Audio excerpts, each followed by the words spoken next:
오늘도 6시에 눈이 떠졌다. 49년째 같은 시간이다. 새벽 상회를 키워온 세월만큼 몸에 밴 시계추처럼 정확했다. 거울 속 내 얼굴을 보니 69이라는 나이가 실감났다. 주름살 하나하나가 자갈치 시장에서 흘린 땀방울이었고 거칠어진 손등의 검버들은 생선 비늘에 찔린 상처들이었다. 아들 진혁이와 며느리 유미가 거실에서 뭔가 속삭이는 소리가 들렸다. 나는 부엌으로 가서 저녁 준비를 시작했다. 오늘 메뉴는 갈치조림과 멸치볶음, 시금치나물이었다. 손에 밴 비린내는 아무리 비누로 문질러도 지워지지 않았다. 40년이 넘게 생선을 만져온 손이니 당연한 일이었다. 새벽 5시부터 시장에 나가 싱싱한 생선들을 골라내는 일, 손님들과 값을 흥정하며 웃어대는 일, 무거운 상자들을 나르는 일. 모든 게 내 몸에 새겨져 있었다. 등이 굽어지고 다리에 핏줄이 붉어져도 하루도 쉬지 않았다. 남편이 일찍 세상을 떠난 후 혼자서 이 모든 걸 해내야 했으니까. 저녁 식사 시간이 되자 우리 가족이 식탁에 모였다. 진혁이는 여전히 단정한 양복 차림이었고 유미는 오늘도 브랜드 옷을 말끔히 차려입고 있었다. 이 집에서 가장 초라한 모습은 나였다. 시장에서 일하고 온 바로 그 차림새로 앉아 있었으니까. 진혁아, 오늘 은행 일은 어땠니라고 물었다. 어머니, 요즘 부동산 대출 금리가 또 올라서 고객들이 난리예요. 우리 지점도 실적 압박이 심하고요. 그래도 지점장까지 오른 게 어디니? 아빠가 살아계셨다면 얼마나 자랑스러워 하셨을까. 유미가 입을 열었다. 어머님, 진혁 오빠 정말 대단해요.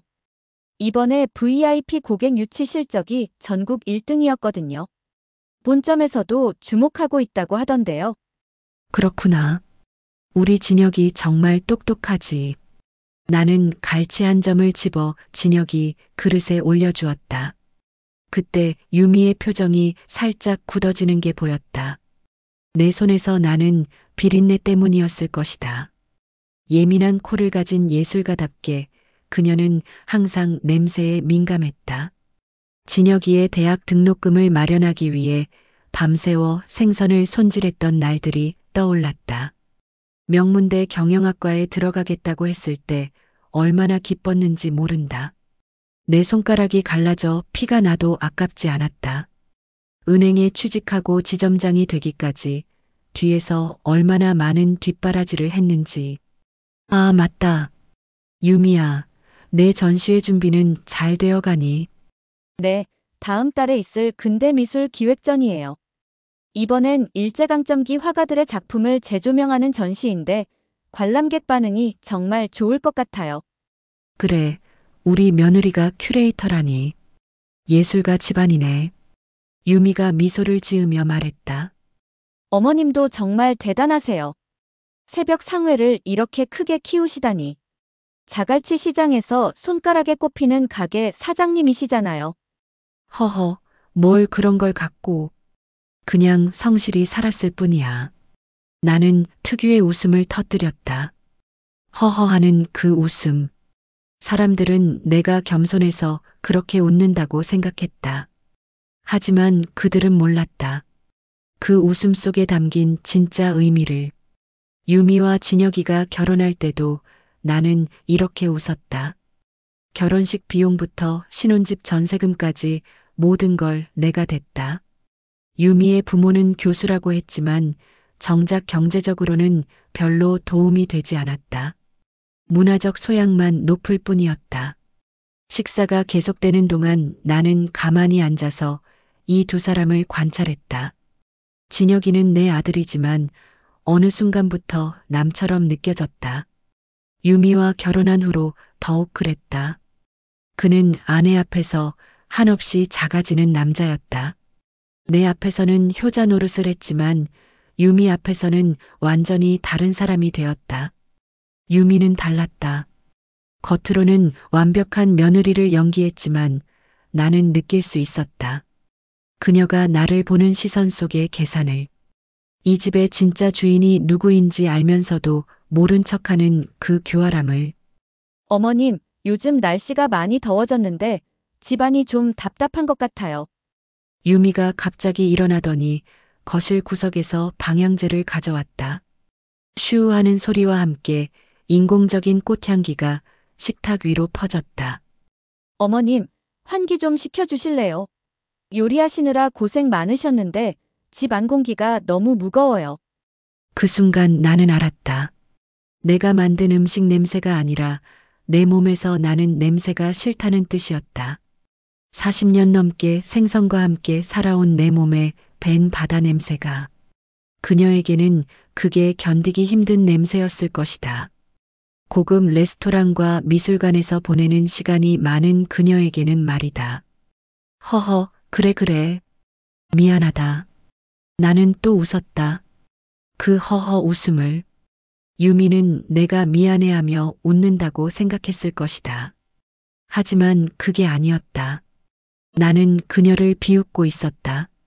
방향제 몇 번 뿌린다고 40년 세월이 지워질 것이라고 생각하는 그 어리석음을. 창문을 열어주니 시원한 바람이 들어왔다. 저 멀리 자갈치 시장 쪽에서 바다 냄새가 희미하게 날아왔다. 나의 냄새였다. 나의 인생이었다.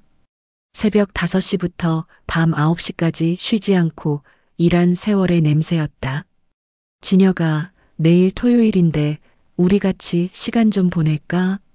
내가 말했지만 진혁이는 유미 눈치를 살폈다. 어머니, 내일은 유미랑 미술관에 가기로 했어요. 다음에 시간 내겠습니다.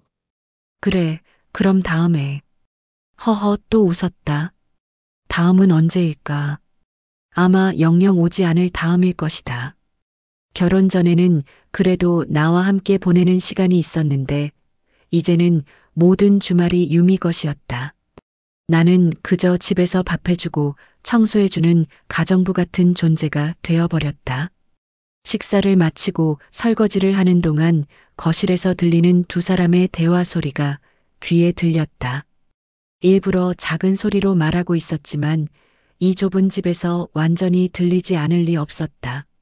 오빠, 우리 언제까지 이렇게 살아야 해요? 뭔 소리야? 어머님이 저렇게 큰 가게를 혼자 운영하시는 게 힘드실 텐데 우리가 도와드려야 하지 않을까요? 유미의 목소리였다. 겉으로는 걱정하는 며느리 같았지만 나는 알았다. 그 말 속에 담긴 진짜 의도를. 도와드린다는 것이 아니라 가게를 넘겨받겠다는 뜻이었다.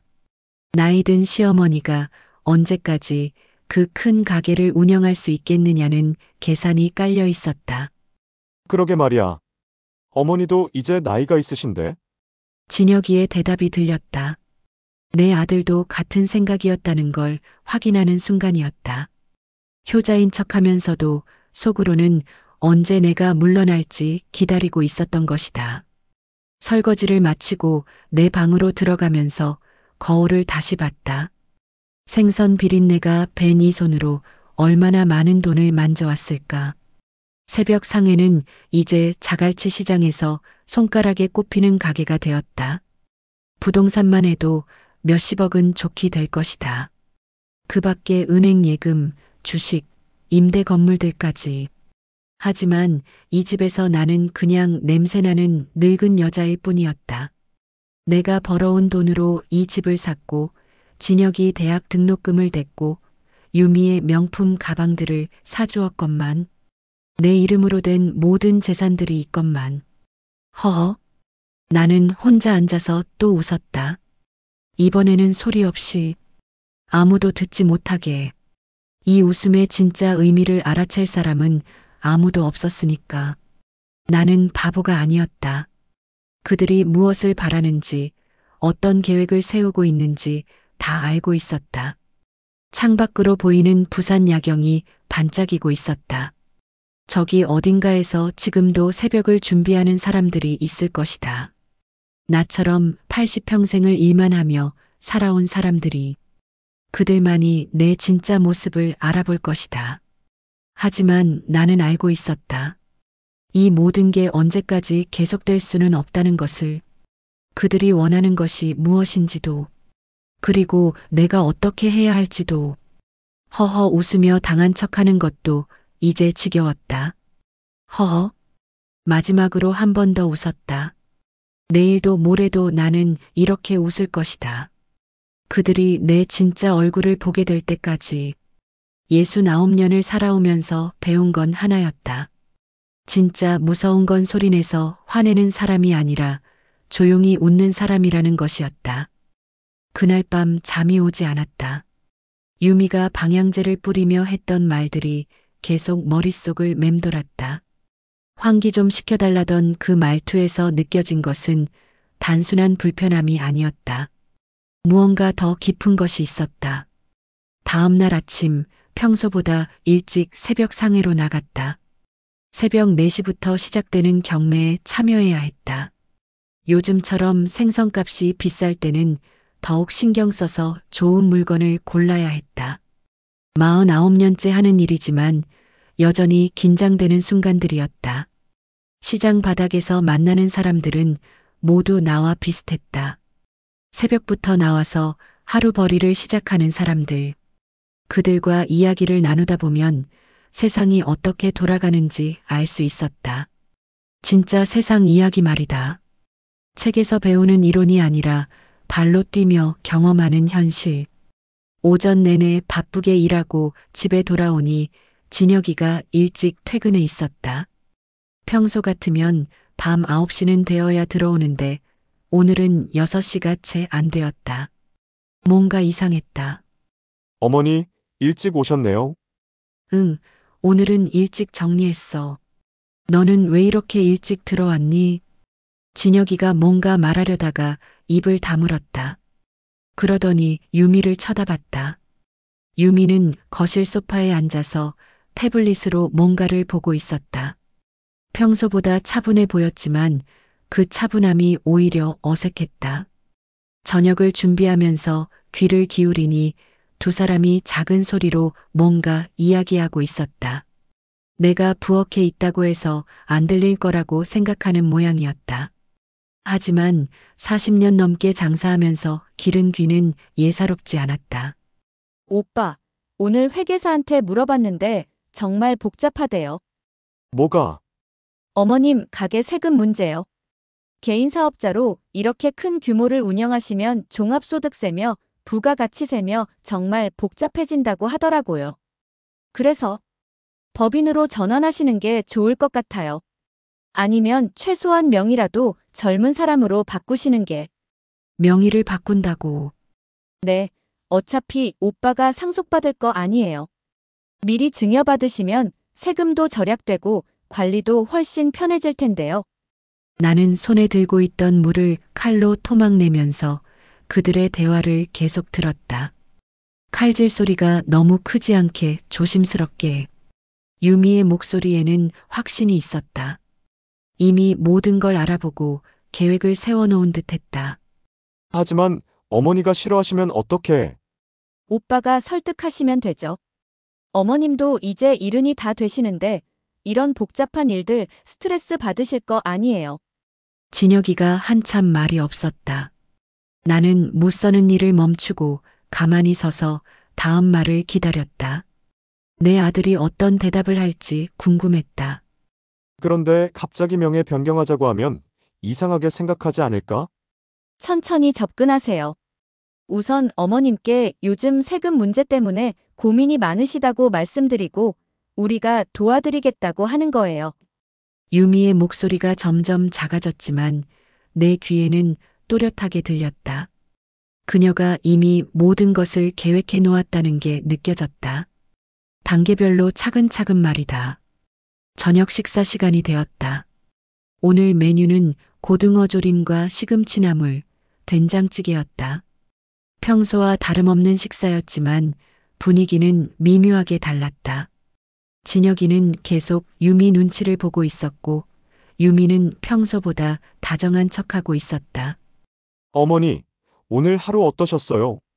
진혁이가 평소보다 다정한 목소리로 물었다. 연기가 서툴렀다. 태어날 때부터 봐온 내 아들의 표정을 내가 모를 리 없었다. 그냥 그래. 요즘 생선값이 너무 올라서 장사하기 힘들어. 아, 그러시구나. 어머니, 요즘 개인 사업하시는 분들 세금 문제로 고생 많이 하신다는데 어머니는 어떠세요? 갑작스럽게 나온 질문이었다. 나는 고등어 한 점을 집으면서 대답했다. 이제 시작이구나 싶었다. 뭘 모르겠니? 세무사가 알아서 해주니까. 그렇긴 한데요. 유미 말이 요즘 정부에서 개인 사업자들 세무조사를 많이 한다고 하더라고요. 유미가 끼어들었다. 네, 맞아요. 특히 규모가 큰 개인 사업자들은 더 까다롭게 본다고 하던데요. 어머님 가게 정도 규모면 충분히 주의하셔야 할 것 같아요. 나는 숟가락을 놓고 두 사람을 번갈아 봤다. 이들이 무슨 이야기를 하려는지 점점 명확해졌다. 아주 치밀하게 준비해 온 것 같았다. 어머니, 유미 말이 맞는 것 같아요. 요즘 세금 문제 정말 복잡해졌거든요. 진혁이가 조심스럽게 말을 이었다. 목소리에 떨림이 있었다. 아직 양심이 남아있는 건지 아니면 그냥 긴장해서인지. 그래서 제가 생각해 봤는데요. 저희가 도와드리면 어떨까요? 어떻게 법인 전환이나 명예 변경 같은 걸요. 제가 은행에서 일하니까 이런 쪽은 좀 알잖아요. 유미가 고개를 끄덕이며 말했다. 맞아요, 어머님. 진혁 오빠가 금융 전문가니까 훨씬 효율적으로 관리할 수 있을 거예요.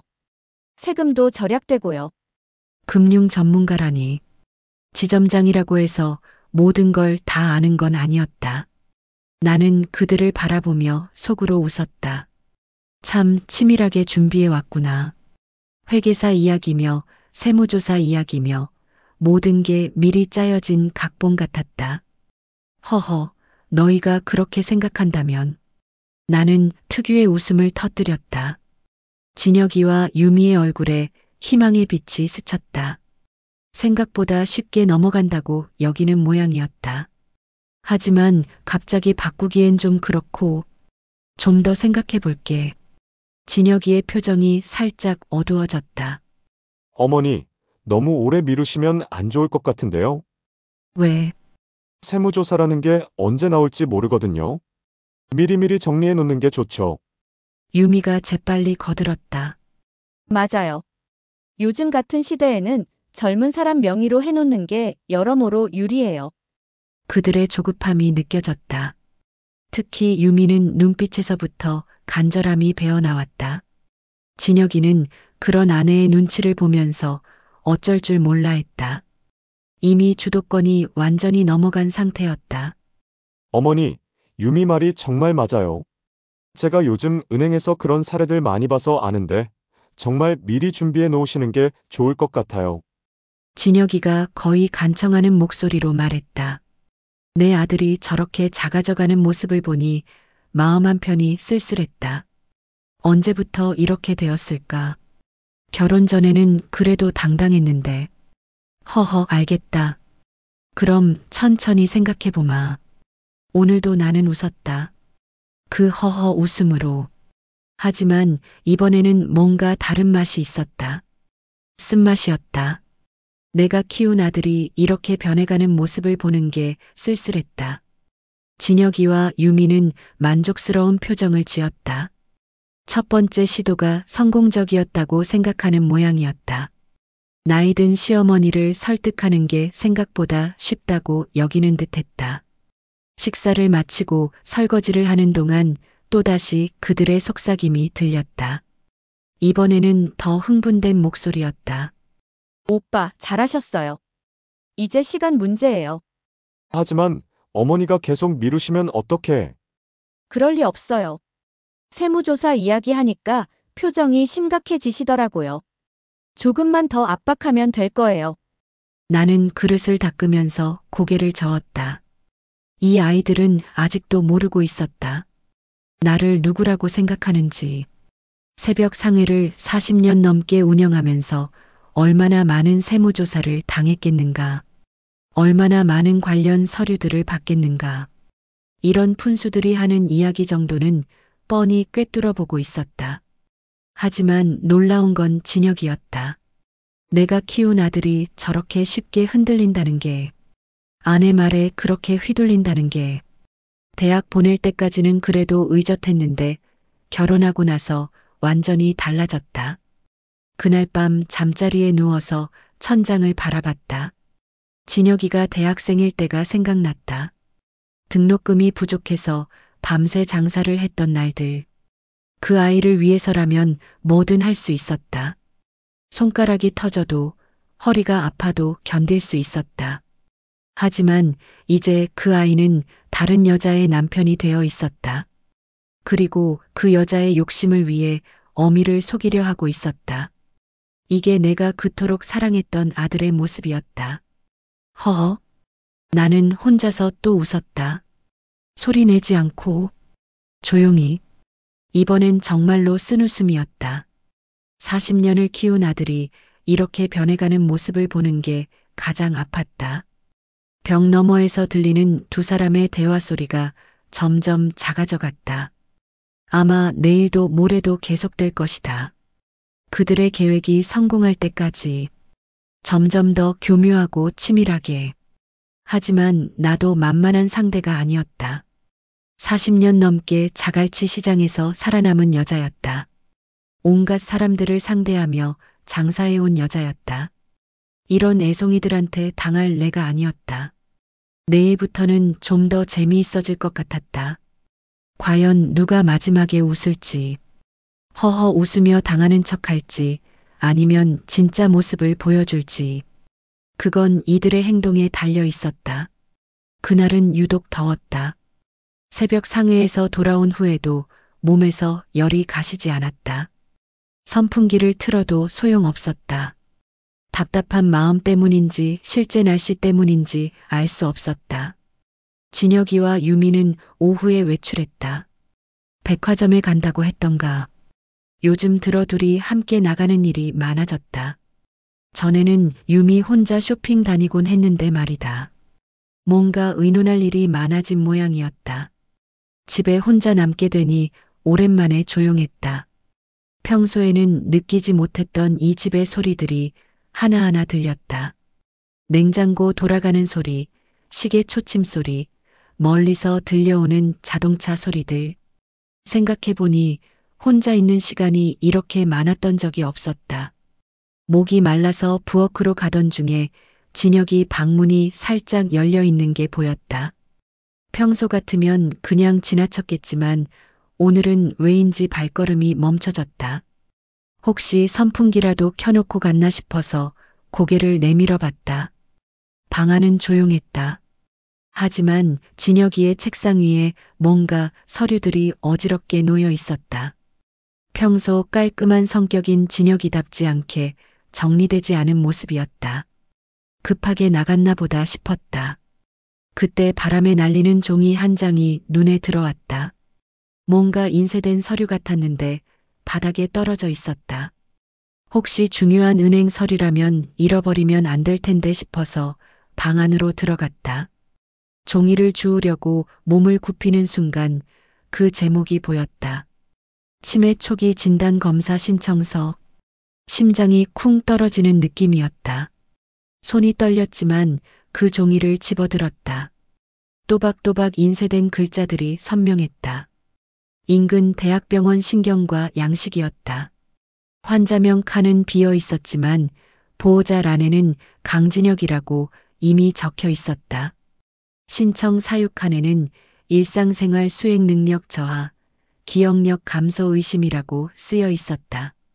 누구의 기억력 감소를 말하는 건지는 뻔했다. 다리에 힘이 빠져서 진혁이 의자에 주저앉았다. 책상 위를 보니 그런 서류들이 더 있었다.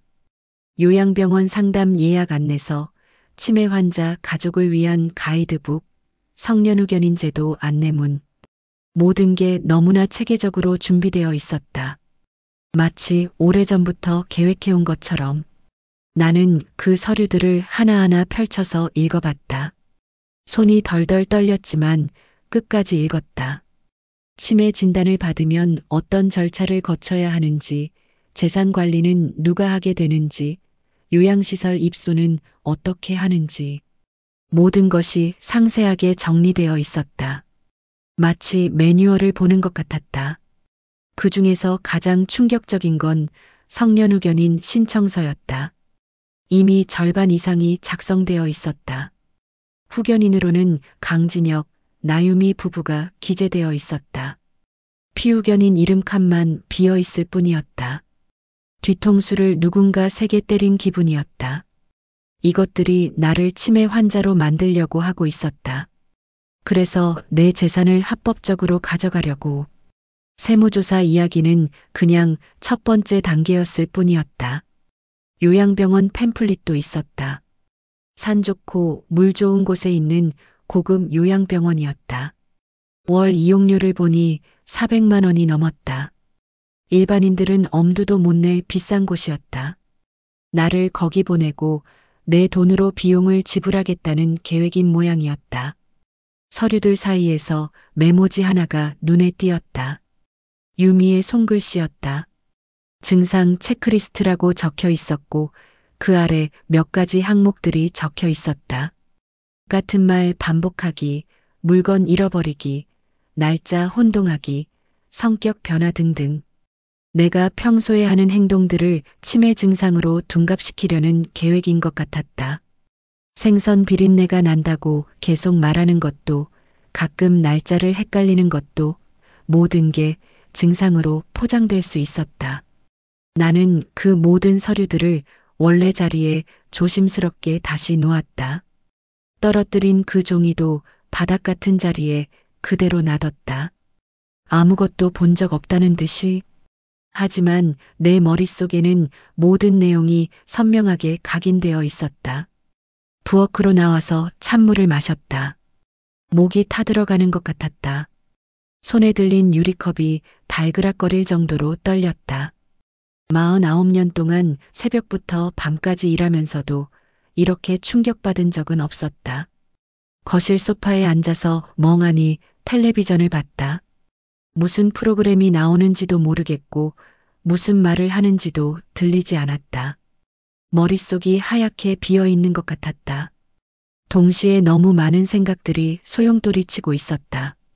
시간이 얼마나 지났을까? 현관문 열리는 소리가 들렸다. 진혁이와 유미가 돌아온 것이다. 나는 재빨리 표정을 정리했다. 아무것도 모르는 척해야 했다. 어머니, 혼자 계셨어요. 진혁이가 거실로 들어오면서 말했다. 평소와 다름없는 목소리였다. 마치 아무 일도 없는 것처럼. 하지만 이제 내 눈에는 모든 게 다르게 보였다. 응, 조용히 있었어. 쇼핑 잘하고 왔니? 네, 유미 옷 몇 벌 사고 왔어요. 유미가 쇼핑백을 들고 지나가면서 인사했다.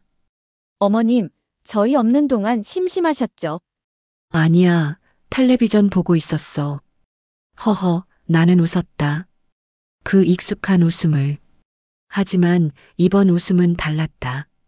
무언가 깨어진 것 같은 느낌이었다. 이제 이 웃음의 의미를 나만 알고 있었다. 저녁 준비를 하면서 나는 계속 생각했다. 언제부터였을까? 언제부터 이들이 나를 이렇게 보기 시작했을까? 쓸모없는 늙은이로. 치매에 걸려도 이상하지 않을 꼴값 떨어지는 늙은이로. 아니면 처음부터 그랬던 건가?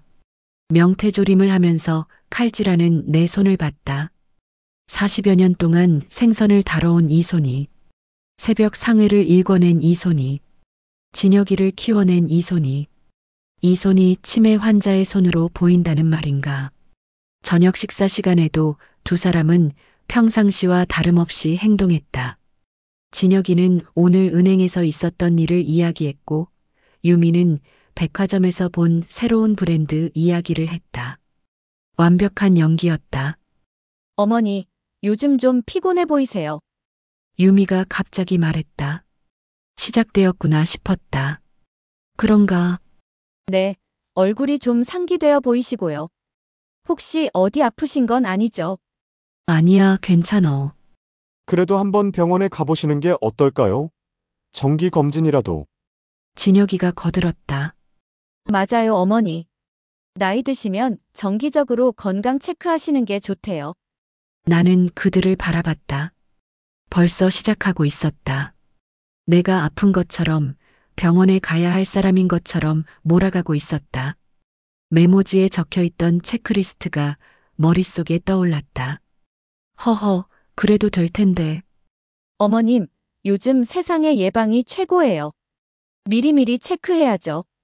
유미의 목소리에는 가짜 걱정이 묻어 있었다. 마치 연기하는 것 같았다. 이제 모든 게 다르게 들렸다. 식사를 마치고 진혁이가 자기 방으로 들어갔다. 혹시 서류들이 어지러워진 걸 눈치챘나 싶어서 지켜봤지만 별다른 반응은 없었다. 너무 자신만만해서 의심조차 하지 않는 모양이었다. 그날 밤 잠이 오지 않았다. 계속 뒤척이다가 결국 일어나서 거실로 나왔다. 찬장 맨 아래 서랍을 열어서 낡은 상자를 꺼냈다. 40년 된 주판이 들어 있었다. 새벽 상회를 시작할 때부터 썼던 주판이었다. 나무가 많이 닳아서 색깔이 변했지만 아직도 튼튼했다. 내가 가장 아끼는 물건 중 하나였다. 소파에 앉아서 주판알을 튕기기 시작했다. 딸깍딸깍 조용한 밤에 주판 소리만 울렸다. 40년 전 그 소리와 똑같았다. 새벽 상해 건물가, 월 임대료 수입, 통장에 있는 예금, 적금, 보험금. 하나하나 계산해 나갔다. 40년 동안 모은 전 재산이 얼마나 되는지, 치매 환자가 되면 이 모든 게 누구 손에 들어가는지. 계산이 끝났을 때 나는 깜짝 놀랐다. 생각보다 훨씬 많았다. 이 정도면 두 사람이 눈독을 들릴 만했다. 아니, 누구라도 탐낼 만한 금액이었다. 주판을 다시 상자에 넣으면서 거울에 비친 내 모습을 봤다. 69살의 늙은 여자. 하지만 내 눈은 더 이상 예전의 그 눈이 아니었다. 뭔가 단단해진 것 같았다. 더 이상 그들의 엄마가 아니었다. 더 이상 며느리에게 잘 보이려고 애쓰는 시어머니가 아니었다. 더 이상 허허 웃으며 당하고만 있을 바보가 아니었다. 이제 나는 그냥 윤청자였다. 40년 동안 자갈치 시장에서 살아남은 윤청자. 온갖 풍파를 겪으며 버텨온 윤청자. 어떤 놈들도 만만하게 볼 수 없는 윤청자. 내일부터는 달라질 것이다. 이들이 원하는 게임이 있다면 끝까지 해보자. 누가 이기는지. 치매 환자 연기를 원한다면 한번 해볼 수도 있었다. 하지만 그 결과는 이들이 원하는 방향이 아닐 것이다. 허허. 나는 마지막으로 한 번 더 웃었다. 하지만 이번 웃음은 전혀 달랐다. 사냥꾼의 웃음이었다. 먹이를 발견한 사냥꾼의 눈빛이었다. 다음 날 아침 평소보다 일찍 새벽 상회로 나갔다. 어젯밤 잠을 거의 못 잤지만 오히려 머리는 맑았다. 치매 검사 서류를 본 후로 뭔가 달라진 기분이었다. 마치 안개가 걷힌 것 같았다. 가게에 도착하니 미숙 씨가 벌써 와서 정리를 하고 있었다. 20년 동안 함께 일해온 미숙 씨. 내가 이 세상에서 가장 믿는 사람이었다. 남편이 일찍 세상을 떠나고 혼자 두 딸을 키우면서도 한 번도 불평하지 않았던 사람. 사장님, 일찍 오셨네요. 응, 잠이 안 와서. 미숙 씨는 65이지만 나보다 4살 어렸다. 하지만 고생을 많이 해서 그런지 실제로는 비슷한 나이로 보였다. 큰딸은 시집가서 멀리 살고 작은 딸은 아직 미혼이었다. 가끔 작은 딸 이야기를 할 때면 미숙 씨 얼굴에 걱정이 서렸다. 미숙 씨와 나는 처음부터 잘 맞았다. 말수는 적었지만 일은 확실히 했고 무엇보다 믿을만했다. 20년 동안 단 한 번도 돈 계산이 틀린 적이 없었다. 가끔 내가 실수할 때면 조용히 알려주기도 했다. 오늘은 무슨 일이 있으신가요? 미숙 씨가 내 얼굴을 유심히 들여다보며 물었다. 역시 20년 동안 함께 일한 사이였다. 내 표정만 봐도 상태를 알 수 있었다. 별일 없어. 그냥 집에서 좀 복잡한 일이 있어서. 또 며느리 때문이에요. 미숙 씨는 유미를 좋아하지 않았다. 몇 번 가게에 온 적이 있었는데 그때마다 미숙 씨가 못마땅해 하는 게 느껴졌다. 인사는 정중하게 했지만 눈빛이 차가웠다고 했다. 뭔가 그런 거지. 사장님, 저 여자 처음 봤을 때부터 느낌이 이상했어요. 눈빛이 너무 차가워요. 미숙 씨는 사람 보는 눈이 정확했다. 20년 동안 장사하면서 별의별 사람들을 다 봐왔으니까. 좋은 손님과 까다로운 손님을 한눈에 구별해냈다. 오전 내내 바쁘게 일했다. 생선 정리하고 손님 응대하고 계산하고. 하지만 머릿속으로는 계속 어젯밤 일이 맴돌았다. 그 서류들이, 치매 검사 신청서가, 성년후견인 신청서가. 점심때가 되자 손님이 뜸해졌다. 미숙 씨와 나는 가게 뒤쪽 작은 공간에서 도시락을 먹었다. 20년 동안 지켜온 우리만의 시간이었다. 가장 편안한 시간이기도 했다. 미숙아, 네, 사장님. 나 치매란다. 미숙 씨가 들고 있던 숟가락을 떨어뜨렸다. 그릇에 부딪히는 소리가 크게 났다. 눈이 동그래지더니 입이 벌어졌다. 뭐라고요? 진혁이와 유미가 그러는데 내가 치매에 걸렸대. 그게 무슨 소리예요? 사장님이 언제 치매에 걸렸다고. 미숙 씨의 목소리가 높아졌다. 주변의 다른 상인들이 쳐다볼 정도였다. 얼굴이 빨갛게 달아올랐다. 어제 우연히 봤는데 진혁이 책상에 치매 검사 서류가 있더라고. 미숙 씨의 얼굴이 순식간에 벌겋게 달아올랐다. 주먹을 불끈 쥐었다. 온몸이 부들부들 떨리는 게 보였다. 그것들이 감히. 목소리가 떨렸다. 분노로 온몸이 부들부들 떨리는 게 보였다. 20년 동안 본 미숙 씨 중에서 가장 화난 모습이었다. 사장님을 뭘로 보고. 아직도 머리 멀쩡하시고 계산도 저보다 빠르신 분을. 미숙아, 목소리 좀 낮춰. 아, 죄송해요. 그런데 정말 화가 나서 못 참겠어요. 미숙 씨가 억지로 목소리를 낮췄지만 여전히 분노가 가라앉지 않았다. 주먹을 쥐었다 폈다를 반복했다. 요양병원 자료도 있었어. 벌써 다 준비해 놨더라고. 세상에. 정말 치밀하게 준비했네요. 그래서 요즘 며느리가 사장님한테 병원 가보시라고 자꾸 그랬구나. 맞아. 어제도 정기검진 받으라고 하더라고. 미숙 씨가 고개를 흔들었다. 그러더니 갑자기 내 손을 꽉 잡았다. 손이 따뜻했다. 사장님, 절대 속으시면 안 돼요. 그 사람들 말에 넘어가시면 안 된다고요. 나도 알아. 하지만 어떻게 해야 할지 모르겠어. 사장님이 뭘 모르신다고요. 20년 동안 봐왔는데 사장님처럼 똑똑한 분 없어요. 미숙 씨의 눈에 눈물이 맺혔다. 나를 위해 화내주는 사람이 있다는 게 고마웠다. 진짜 가족보다 더 가족 같았다. 진혁이 어렸을 때 얼마나 예뻐했는데. 대학 등록금도 사장님이 다 대주셨잖아요. 그때가 그립다. 진혁이가 아직 순수했던 때가. 결혼하고 나서 완전히 달라졌어요. 며느리 말만 들어요. 사람이 변하나 봐. 변한 게 아니라 원래 그런 거였어요. 그냥 숨어 있다가 드러난 거죠. 미숙 씨의 말이 가슴에 와닿았다. 어쩌면 진혁이는 어릴 때부터 그런 면이 있었을지도 모른다. 내가 보고 싶은 것만 봤던 건 아닐까? 모성애가 눈을 가렸던 건 아닐까? 사장님, 혹시 재산 정리 같은 거 생각해 보셨어요? 무슨 말이야? 그 사람들이 치매라고 우기면 재산을 못 지킬 수도 있어요. 미리 준비해 놔야 하는 거 아닐까요? 미숙 씨 말이 맞았다.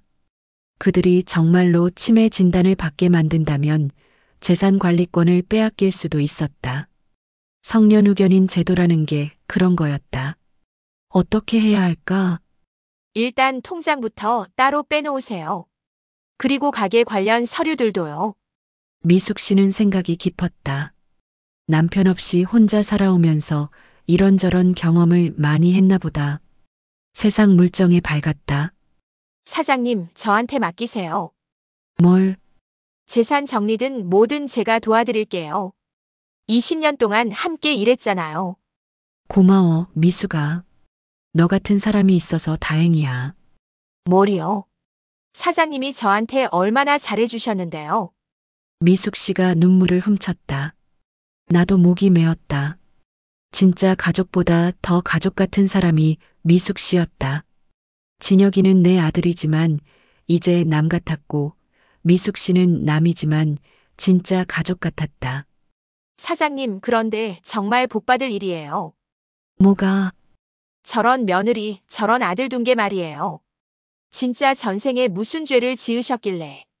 미숙 씨가 씁쓸하게 웃었다. 하지만 그 웃음 속에 따뜻함이 있었다. 그런데 사장님, 가만히 당하고만 계실 거예요. 아니지. 가만히 있을 생각 없어. 그럼 어떻게 하실 거예요? 아직 확실하지 않지만 뭔가 방법을 찾아볼 거야. 미숙 씨가 내 손을 다시 잡았다. 마음이 든든해졌다. 제가 도울 수 있는 일이 있으면 뭐든 말씀하세요. 정말 뭐든지요. 고마워. 정말 고마워. 그 순간 나는 확신했다. 미숙 씨가 있다면 뭐든 할 수 있을 것 같았다. 혼자가 아니라는 게 이렇게 든든할 줄 몰랐다. 오후에도 손님들이 계속 왔다. 단골들이 대부분이었다. 40년 동안 새벽 상회를 이용해온 사람들. 이 사람들은 내가 치매에 걸렸다고 생각할까? 말도 안 되는 소리였다. 김 사장님, 오늘 생선 어때요? 좋아요. 새벽에 막 들어온 거라 싱싱해요. 역시 사장님이 고르신 건 믿고 사지. 이런 대화들이 자연스럽게 이어졌다. 치매 환자가 이런 장사를 할 수 있을까? 손님들과 이런 대화를 나눌 수 있을까? 생선 가격을 계산하고 거스름 돈을 줄 수 있을까? 저녁 무렵이 되어서야 가게 문을 닫았다. 미숙 씨와 함께 정리를 하면서 오늘 하루 매출을 계산했다. 괜찮은 편이었다. 치매 환자가 이런 일을 할 수 있을 리 없었다.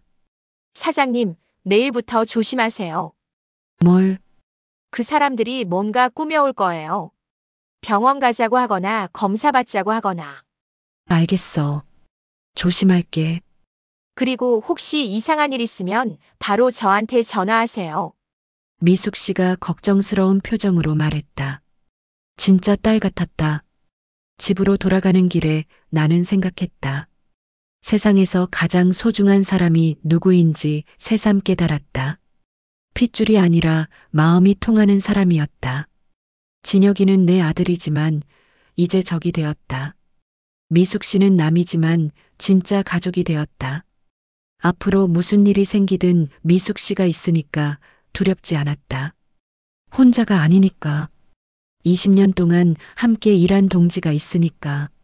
미숙 씨와의 대화 후 이틀이 지났다. 그동안 나는 평소와 다름없이 행동했다. 새벽 상회에 나가고 장사하고 집에 와서 저녁을 준비하고. 하지만 머릿속으로는 계속 계획을 세우고 있었다. 어떻게 하면 그들의 본 모습을 드러낼 수 있을까? 어떻게 하면 증거를 확보할 수 있을까? 말로만 하는 건 나중에 발뺌할 수 있으니까 뭔가 확실한 증거가 필요했다. 그러던 중 미숙 씨가 좋은 아이디어를 냈다. 사장님, 녹음기 어떠세요? 녹음기, 네, 요즘 작은 것들 많잖아요. 핸드폰만 한 것도 있고요. 그걸로 대화를 녹음해 두시는 거예요. 좋은 생각이었다. 말로는 발뺌할 수 있지만 녹음된 증거는 어쩔 수 없을 것이다. 그들이 한 말을 그대로 들려주면 변명할 여지가 없을 테니까. 그런데 어떻게 사지? 제가 사다 드릴게요. 요즘 인터넷으로 주문하면 금방 와요. 미숙 씨는 작은 딸이 컴퓨터를 잘 다뤄서 인터넷 쇼핑에 익숙했다. 나는 그런 건 잘 몰랐다. 새벽 상해 일만 평생 해왔으니까. 정말 작은 거로 부탁해. 들키면 안 되니까. 걱정 마세요. 요즘 것들은 정말 작아요. 이틀 후 미숙 씨가 작은 상자를 가져왔다. 열어보니 손가락 2개 굵기만 한 작은 기계였다. 이런 작은 게 녹음이 될까 싶을 정도였다. 사장님, 이거 사용법 쉬워요. 이 버튼만 누르면 녹음되고 다시 누르면 멈춰요. 미숙 씨가 사용법을 알려줬다. 생각보다 간단했다. 복잡한 줄 알았는데 버튼 하나만 누르면 되다니. 배터리는 얼마나 오래가. 하루 종일 켜놔도 괜찮대요. 그리고 녹음된 거는 컴퓨터로 들을 수 있어요. 정말 신기한 세상이었다. 이런 작은 기계로 그런 일까지 할 수 있다니. 40년 전에는 상상도 못했던 일이었다. 이제 준비는 끝났다. 다음은 연기 차례였다. 치매 초기 증상을 연기해서 그들이 속도를 내게 만들어야 했다. 기다리게 만들면 다른 방법을 찾을지도 모르니까. 하지만 어떻게 해야 할까? 진짜 치매 환자는 어떻게 행동하는 걸까? 너무 과하게 하면 의심받을 것이고 너무 약하게 하면 눈치채지 못할 것이다. 미숙 씨가 도움이 되었다.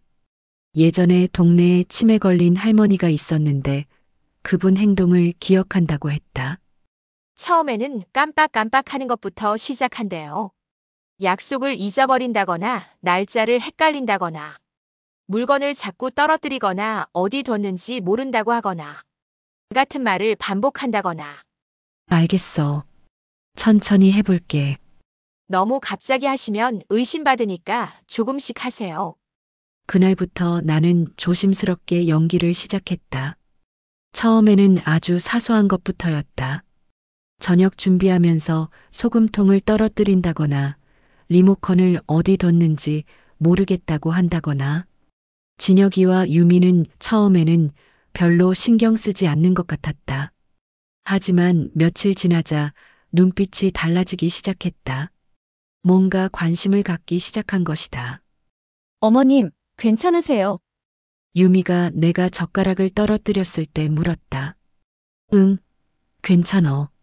손이 미끄러졌나 봐. 요즘 자주 그러시는 것 같은데요. 그런가? 나이 들어서 그런가 봐. 허허, 나는 웃었다. 평소보다 조금 더 힘없는 웃음으로. 마치 정말 기력이 떨어진 것처럼. 일주일 정도 지나자 그들의 반응이 더욱 적극적으로 변했다. 특히 유미가 그랬다. 뭔가 기회를 포착한 것처럼 행동했다. 어머님, 혹시 요즘 머리가 좀 아프시거나 그런 건 없으세요? 아니야, 왜? 그냥요. 좀 피곤해 보이셔서. 나는 녹음기를 항상 몸에 지니고 다녔다. 주머니에 넣어두고 대화할 때마다 켜뒀다. 혹시 놓치는 말이 있을까봐 항상 대기 상태였다. 어느 날 저녁 나는 일부러 오늘이 며칠인지 물어봤다. 진혁아, 오늘이 며칠이지? 어머니, 오늘은 15일이에요. 아, 그래. 내가 깜빡했네. 진혁이와 유미가 서로 눈빛을 주고받는 게 보였다. 드디어 그들이 원하던 신호가 나타난 것이다. 마치 기다렸다는 표정이었다. 그날 밤 나는 녹음기를 켜두고 일찍 방에 들어갔다. 벽 너머로 들리는 대화를 녹음하기 위해서였다. 이들의 진짜 속마음을 들어야 했다. 오빠, 어머님 이상하지 않아요. 진혁이의 목소리가 들렸다. 뭐가 이상해? 요즘 자꾸 깜빡깜빡 하시잖아요. 오늘도 날짜를 모르셨고, 그런가? 그리고 며칠 전에는 같은 말을 3번이나 하셨어요. 정말. 네, 분명히 뭔가 이상해요. 유미의 목소리에 흥분이 섞여 있었다. 마치 기다렸던 순간이 온 것처럼 목소리 톤에서 기대감이 느껴졌다. 그럼 어떻게 해야지? 병원에 모셔가야죠. 정확한 검사를 받아보시게요. 하지만 어머니가 싫어하시면 오빠, 이런 일은 본인이 싫어해도 가족이 결정해야 하는 거예요. 그들의 대화가 계속 이어졌다. 모든 게 녹음기에 담기고 있었다. 내가 잠든 척하고 있다는 걸 모르고 아주 솔직하게 이야기하고 있었다. 이제 진짜 시작이구나 싶었다. 그들이 본격적으로 움직이기 시작한 것이다. 내 연기가 효과를 보고 있었다. 다음 날부터 연기를 조금 더 늘렸다. 가스레인지를 켜놓고 깜빡한다거나 같은 반찬을 2번 만든다거나 위험해 보이는 상황들을 연출했다. 어머님, 가스 켜놓으셨어요. 유미가 놀란 듯이 소리쳤다. 언제 켰지? 정말 위험해요. 이런 일이 또 있으면 큰일 날 뻔했어요. 미안해. 깜빡했나 봐. 그날 밤에도 녹음기를 켜두고 기다렸다. 과연 어떤 반응이 나올까? 오빠, 이제 정말 심각해요. 유미의 목소리가 다급했다. 가스 사고라도 나면 어떻게 해요? 그러게. 어떻게 하지? 요양원도 알아봐야 할 것 같아요. 드디어 나왔다. 요양원 이야기가. 내가 기다렸던 바로 그 말이었다. 요양원, 그건 너무 이른 것 아닐까? 오빠, 언제까지 이렇게 살 수는 없어요. 어머님도 편하실 거고, 우리도 안심이죠. 그리고 가게 명의 문제도 빨리 정리해야 해요. 가게명이 네, 만약 치매 진단 받으시면 재산 관리가 복잡해져요. 미리 명의를 바꿔놓는 게 좋을 것 같아요. 하지만 오빠, 어차피 오빠가 상속받을 거잖아요. 세금 문제도 있고 미리 하는 게 좋아요. 나는 이불을 뒤집어 쓰고 웃음을 참았다. 드디어 본색을 드러내기 시작했다. 가게 명의까지 이야기하다니.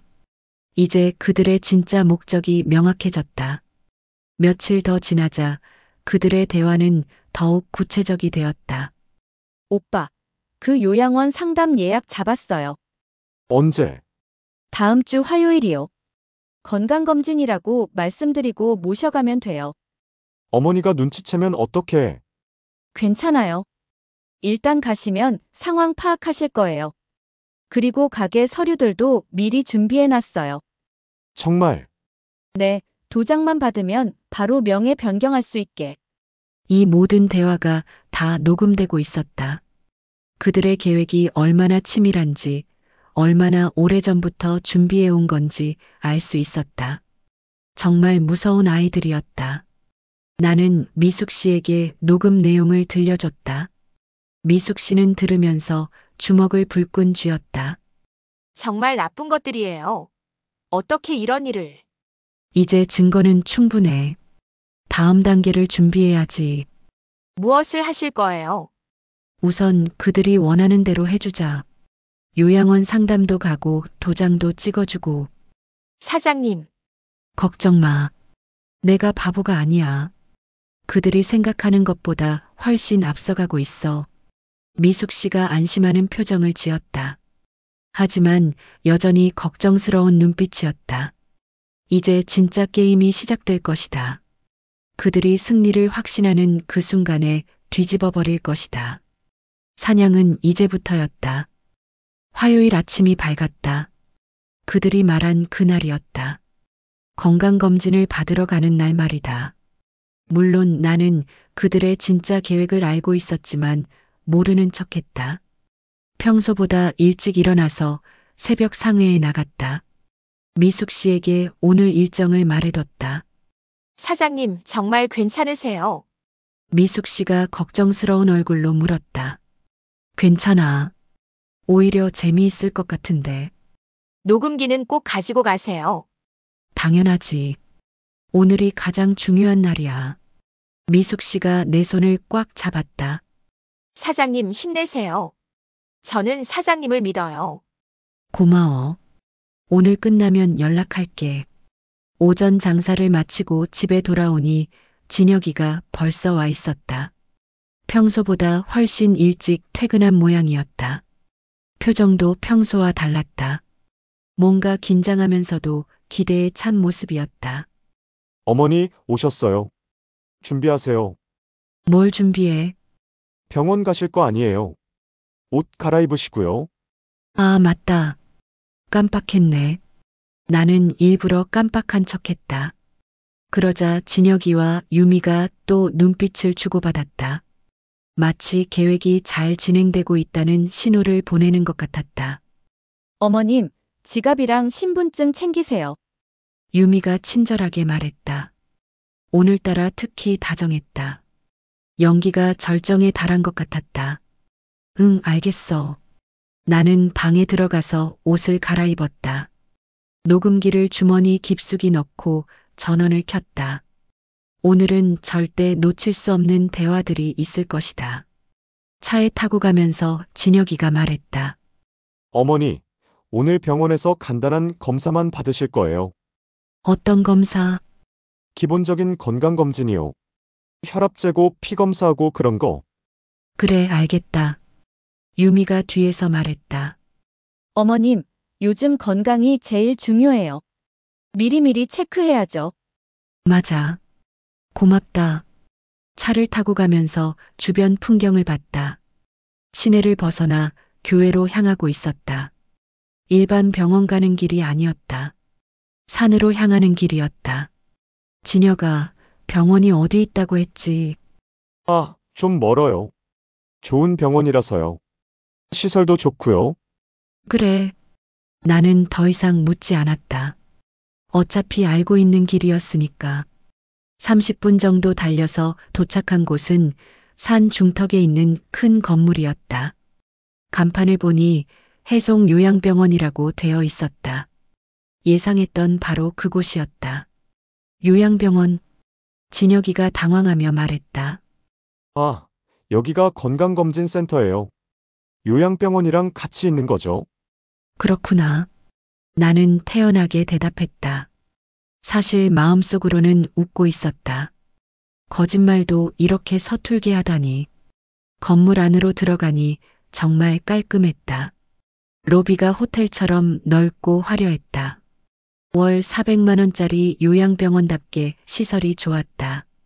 바닥도 대리석이고 천장도 높았다. 안내 데스크에서 진혁이가 뭔가 이야기했다. 직원이 고개를 끄덕이며 우리를 안내했다. 이쪽으로 오세요. 엘리베이터를 타고 3층으로 올라갔다. 상담실이라는 표시가 있는 방 앞에서 멈췄다. 잠깐만 기다리세요. 상담사 선생님이 곧 오실 거예요. 직원이 말하고 사라졌다. 우리는 상담실 앞 소파에 앉아서 기다렸다. 어머니, 긴장하지 마세요. 진혁이가 말했다.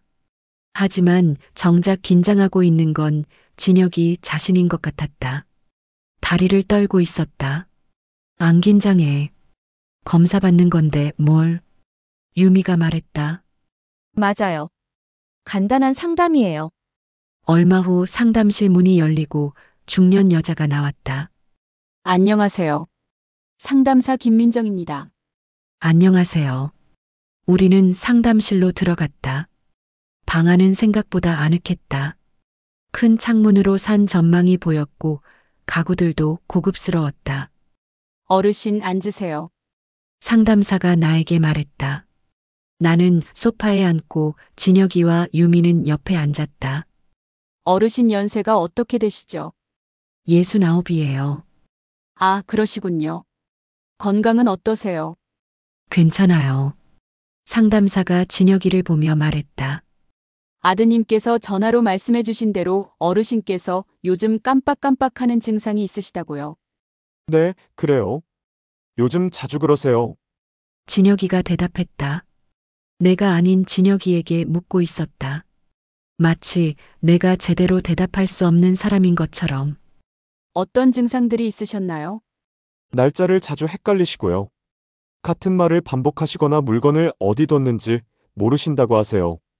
유미가 거들었다. 가스레인지도 켜놓고 깜빡하신 적이 있어요. 아, 그렇군요. 상담사가 고개를 끄덕였다. 그러더니 나를 보며 말했다.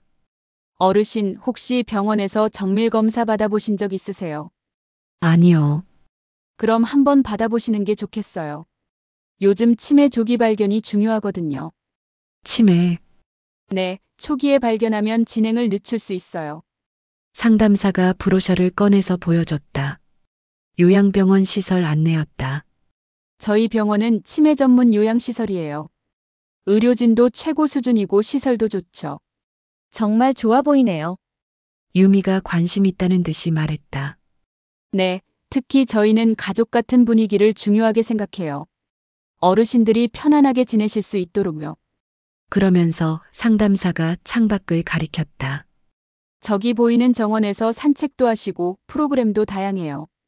음악치료, 미술치료, 원예치료도 있어요. 좋네요. 진혁이가 만족스러운 표정으로 말했다. 그리고 면회도 자유롭게 하실 수 있어요. 가족분들이 언제든 오실 수 있죠. 상담사가 계속 설명했다. 식사는 어떻고, 의료진은 어떻고, 비용은 얼마이고, 월 이용료가 400만 원 정도 되는데 그래도 다른 곳에 비해서는 합리적인 편이에요. 400만 원. 나는 놀란 척했다. 어머니, 돈 걱정은 하지 마세요. 저희가 다 알아서 할게요. 진혁이가 재빨리 말했다. 맞아요, 어머님. 어머님 건강이 우선이죠. 유미도 거들었다. 상담사가 나를 보며 말했다. 어르신, 여기가 편하실 거예요. 또래분들도 많이 계시고 외롭지 않으실 거예요. 그 순간이었다. 진혁이와 유미의 얼굴에 만족스러운 미소가 떠올랐다. 마치 모든 일이 계획대로 진행되고 있다는 듯한 미소였다. 나는 그 얼굴들을 가슴 깊이 새겨두었다. 내 아들이 나를 이곳에 버리려 할 때의 그 표정을, 며느리가 승리를 확신할 때의 그 눈빛을. 잠시 생각 좀 해볼게요. 네, 당연히 그러셔야죠. 하지만 너무 오래 미루시지는 마세요. 자리가 많지 않거든요. 알겠어요. 상담을 마치고 상담실을 나오면서 진혁이와 유미는 기대에 찬 표정이었다. 주차장으로 가면서 나는 말했다. 진혁아, 네, 어머니. 그래, 너희 뜻대로 해주마. 진혁이가 깜짝 놀란 표정을 지었다. 어머니, 대신 조건이 있어. 가게 도장부터 찍어가라. 뭐라고요? 가게 명예 바꾸는 거 자꾸 그러지 않았니? 먼저 그거부터 해결하자. 진혁이와 유미가 서로를 바라봤다. 눈빛에 흥분이 가득했다. 정말요, 어머니. 응. 어차피 너 줄 거 미리 주는 게 낫겠어. 유미가 거의 뛸 듯이 기뻐했다. 어머님, 정말 감사해요. 좋은 선택하셨어요. 차에 타서 집으로 오는 길 내내 그들은 들뜬 기분이었다. 마치 복권에 당첨된 것처럼. 내일 바로 서류 준비해 드릴게요. 진혁이가 말했다. 응, 빨리 하자. 나는 창밖을 보면서 속으로 웃었다. 과연 내일 도장을 찍으러 갔을 때 그들이 어떤 표정을 지을지 정말 궁금했다. 모든 것이 계획대로였다. 그들의 계획이 아니라 내 계획대로. 다음 날 아침 일찍 진혁이가 서류를 들고 왔다. 명예 변경에 필요한 모든 서류를 완벽하게 준비해온 모양이었다. 얼마나 오래전부터 준비했는지 알 수 있었다. 어머니, 서류 다 준비했어요. 그래, 빨리 끝내자. 진혁이는 거실 탁자에 서류들을 펼쳐놓았다. 가게 명예 변경 신청서, 증여세 신고서, 부동산 등기 이전 서류까지. 정말 빈틈없이 준비했다. 여기다 도장 찍으시면 돼요. 진혁이가 손가락으로 가리키는 곳마다 나는 도장을 찍었다. 1장, 2장, 3장. 모든 서류에 빨간 도장이 선명하게 찍혔다. 유미는 옆에서 그 모습을 지켜보며 만족스러운 미소를 지었다. 마치 모든 것을 손에 넣은 것처럼. 어머님, 정말 현명한 선택하셨어요. 허허, 뭘 그런 걸 갖고. 나는 평소처럼 웃었다. 하지만 이번에는 진짜 즐거운 마음이었다. 이제 은행 가서 통장 명의도 바꿔야죠. 진혁이가 말했다. 그래, 같이 가자. 나는 가방을 챙기며 말했다. 통장들과 신분증을 넣었다. 물론 그들이 아는 통장만. 은행에 도착해서 창구에 앉았다. 직원이 서류를 확인하고 절차를 진행했다. 통장 명의를 아드님으로 변경하시는 거죠. 네, 맞습니다. 직원이 컴퓨터를 두드리더니 고개를 갸우뚱했다. 잠깐만요. 이상하네요. 뭐가 이상해요? 진혁이가 다급하게 물었다. 통장 잔액이 0원인데요. 영원. 네, 어제 오후에 전액 출금되었네요. 진혁이와 유미의 얼굴이 순식간에 하얗게 변했다. 그럴 리가 없는데요. 확인 좀 다시 해보세요. 직원이 다시 확인했지만 결과는 같았다. 분명히 0원입니다. 어르신께서 직접 오셔서 출금하셨네요. 어머니, 이게 어떻게 된 일이에요? 진혁이가 나를 돌아보며 소리쳤다. 글쎄, 나도 모르겠는데. 나는 어리둥절한 표정을 지었다. 어머니, 분명히 기억하세요. 언제 돈을 빼셨어요? 기억이 안 나네. 요즘 깜빡깜빡해서. 유미가 거의 울 것 같은 얼굴로 말했다. 어머님, 돈이 얼마였는데요? 몇십억이었잖아요. 그랬나? 잘 기억이 안 나네. 은행에서 나와서 진혁이와 유미는 완전히 패닉 상태였다. 새벽 상회로 가보자. 진혁이가 말했다. 새벽 상회에 도착해서 문을 열려고 하는데 열쇠가 맞지 않았다. 이상하다. 왜 안 열리지? 그때 옆 가게 사장이 나왔다. 진혁 씨, 어머님은 안 오셨어요. 네. 어머니 어디 계신지 아세요? 며칠 전에 가게 정리하고 가셨는데요. 금매로 내놓으셨다고 하던데. 금매. 네, 가게 살 사람 찾는다고 하시더라고요. 어제 계약 끝났다고 들었어요. 진혁이가 휘청거렸다. 유미는 그 자리에 주저앉을 것 같았다. 새 주인이 누구예요? 글쎄요, 젊은 여자분이던 것 같은데. 진혁이와 유미는 서로를 바라봤다. 무슨 일이 일어났는지 점점 깨닫고 있는 것 같았다. 집으로 돌아가는 차 안은 조용했다. 아무도 말하지 않았다. 진혁이는 운전하면서 계속 한숨을 쉬었고 유미는 창밖만 바라봤다. 집에 도착해서 진혁이가 폭발했다.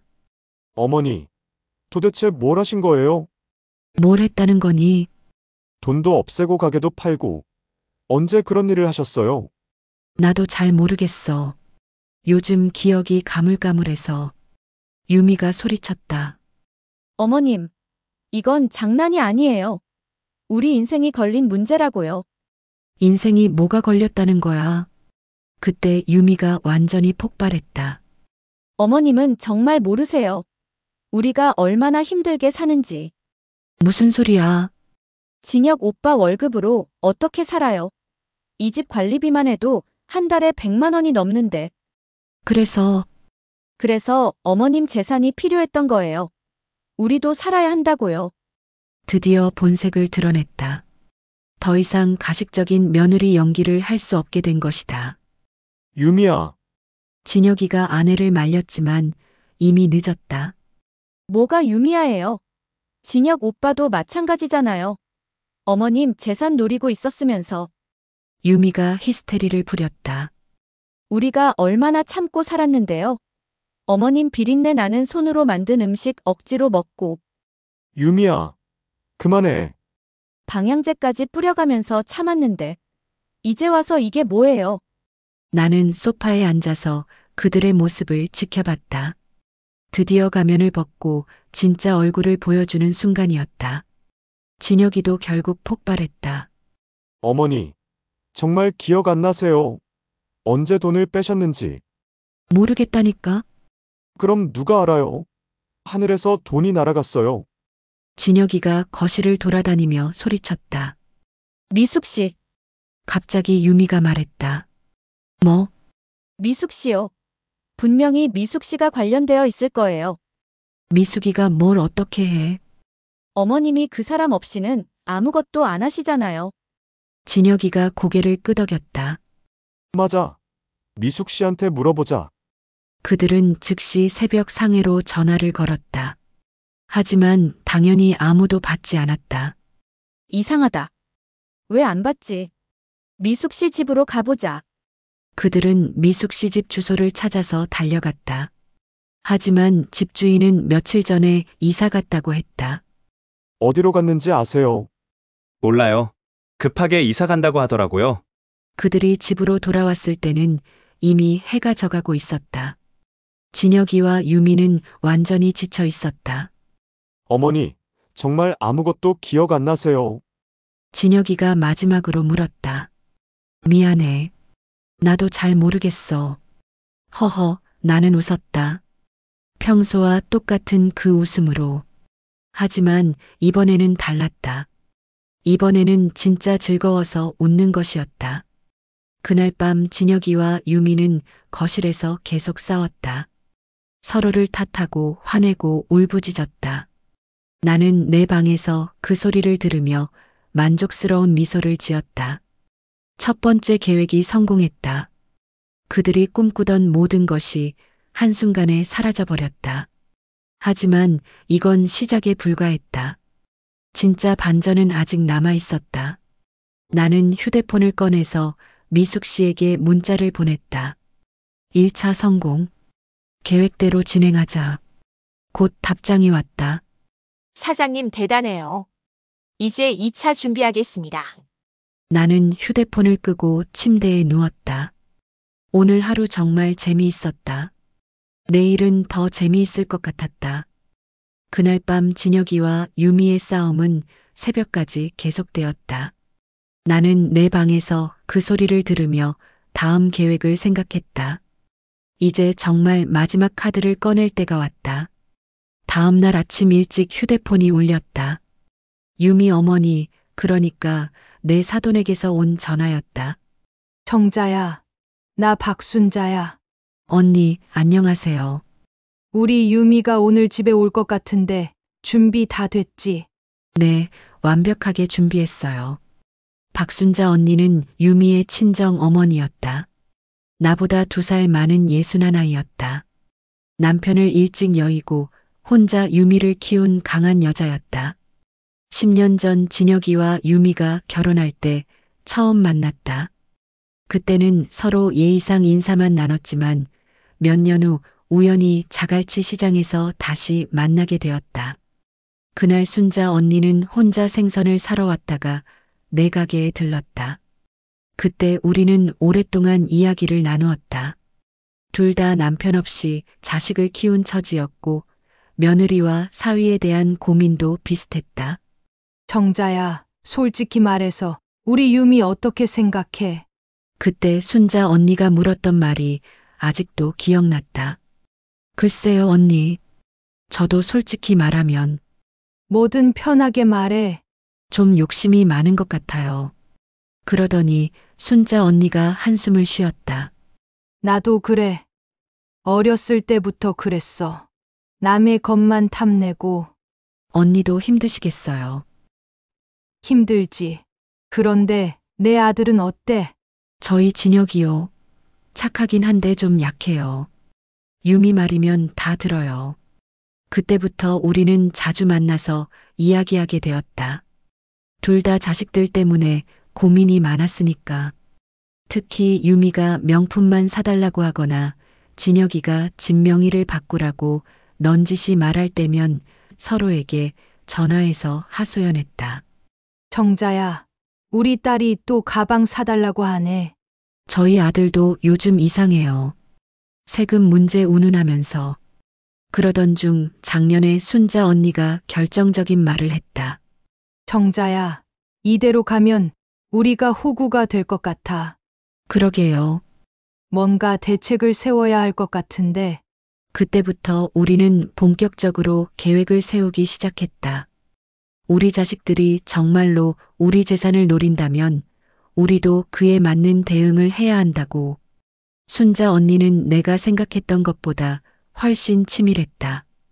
유미의 성격을 누구보다 잘 알고 있었고 언젠가는 시어머니 재산을 노릴 거라고 예상하고 있었다. 정자야, 미리 준비해둬. 언젠가는 써먹을 날이 올 거야. 그래서 작년부터 조금씩 준비했다. 통장을 따로 만들고 부동산을 순자 언니 명의로 옮기고 새벽 상회도 매매 계약을 준비해뒀다. 물론 미숙 씨도 모든 계획을 알고 있었다. 셋이서 함께 준비한 일이었다. 오늘 아침 순자 언니가 전화한 건 드디어 그날이 왔다는 뜻이었다. 오전 10시쯤 유미가 집을 나갔다. 화장도 제대로 안 하고 급하게 나가는 모습이었다. 분명 친정에 가는 것이었다. 진혁이는 은행에 갔다. 혹시 다른 통장이 있는지 확인하러 간 모양이었다. 하지만 당연히 아무것도 찾을 수 없을 것이다. 집에 혼자 남은 나는 가방을 챙겼다. 미리 준비해둔 여행 가방이었다. 이제 정말 떠날 때가 되었다. 오후 2시쯤 순자 언니에게서 전화가 왔다. 정자야, 끝났어. 어떻게 됐어요? 우리 유미가 500만 원 빌려달라고 하더라고. 집 관리비도 못 낸다면서. 그래서요. 냉정하게 거절했지. 그러면서 내 돈이 어디 갔는지 말해줬어. 유미가 뭐라고 하던가요? 처음에는 믿지 않더라고. 그러다가 진실을 깨닫고는 완전히 멘붕이야. 순자 언니의 목소리에 만족감이 묻어 있었다. 특히 내가 너랑 10년 전부터 계획했다는 걸 말해줬을 때 표정이 볼만했어. 정말요? 응. 그리고 마지막에 말했지. 내 시어머니는 지금 미숙 씨랑 크루즈 여행 중이라고. 잘했어요, 언니. 나도 곧 합류한다고 했더니 완전히 기절초풍이야. 나는 웃음이 나왔다. 유미의 표정이 그려졌다. 언니, 그럼 이제 정말 출발하시는 거예요? 응. 내일 아침 일찍 공항으로 가. 너는 언제 출발해? 저는 오늘 저녁에 미숙 씨랑 만나서 내일 배 타요. 그래. 부산에서 크루즈 타는 거지. 네. 3주 일정이에요. 잘했어. 우리도 이제 자유야. 정말 그런 것 같아요. 전화를 끊고 나서 나는 거울을 봤다. 69살의 내 얼굴이 이렇게 환하게 웃고 있는 게 언제였을까? 오후 5시쯤 유미가 돌아왔다. 얼굴이 완전히 굳어 있었다. 눈이 빨갛게 부어 있는 걸 보니 많이 울었나 보다. 어머님, 유미가 나를 보자마자 소리쳤다. 왜 그래? 정말 몰랐어요. 저희 엄마랑 짜고 치신 거예요. 뭔 소리야? 모르시는 척하지 마세요. 다 알아냈어요. 유미가 히스테리를 부렸다. 10년 전부터 계획하셨다면서요. 저희를 속이고. 나는 평소처럼 허허 웃었다. 뭘 속였다는 거야? 내 돈 내가 어떻게 쓰든 상관없잖아. 그게 아니라 그럼 뭐야? 내가 내 재산에 무슨 권리라도 있어. 유미가 할 말을 잃었다. 어머님, 저희가 언제 그런 생각을 했다고요? 아니야. 요양병원 자료며 치매 검사 서류며 다 봤어. 유미의 얼굴이 더욱 하얗게 변했다. 그건 그거 말고도 녹음된 게 많아. 너희가 밤마다 한 얘기들. 녹음이요? 응. 다 있어. 내 재산 가져가려고 짠 계획들. 유미가 그 자리에 주저앉았다. 그때 진혁이가 들어왔다. 어머니, 도대체 뭔 일이에요? 은행에서 아무것도 찾을 수 없다고 하는데. 내가 찾을 게 있을 리 없지. 어머니, 진혁아, 너도 실망이야. 내가 그렇게 키웠는데. 진혁이가 멍한 표정으로 나를 봤다. 나는 여행 가방을 들고 현관으로 향했다. 어디 가세요? 여행 가. 언제 돌아오실 거예요? 글쎄 1달, 2달, 아니면 영영 안 올지도. 어머니, 진혁이가 따라오려고 했지만 나는 문을 닫았다. 택시를 타고 부산항으로 향했다. 미숙 씨가 먼저 와서 기다리고 있었다. 사장님, 오셨어요. 미숙아, 고생 많았어. 아니에요. 정말 통쾌했어요. 우리는 크루즈 터미널로 들어갔다. 거대한 배가 우리를 기다리고 있었다. 배에 올라서 갑판에 섰을 때 바다가 보였다. 끝없이 펼쳐진 푸른 바다가. 사장님, 이제 정말 자유예요. 정말 그런 것 같아. 나는 바다를 바라보며 크게 웃었다. 허허가 아닌 진짜 웃음을. 49년 만에 처음 짓는 진짜 웃음을. 배가 천천히 움직이기 시작했다. 부산항이 점점 멀어져 갔다. 40년 동안 나를 묶어둔 모든 것들이 멀어져 가고 있었다. 이제야 진짜 윤청자로 살 수 있을 것 같았다.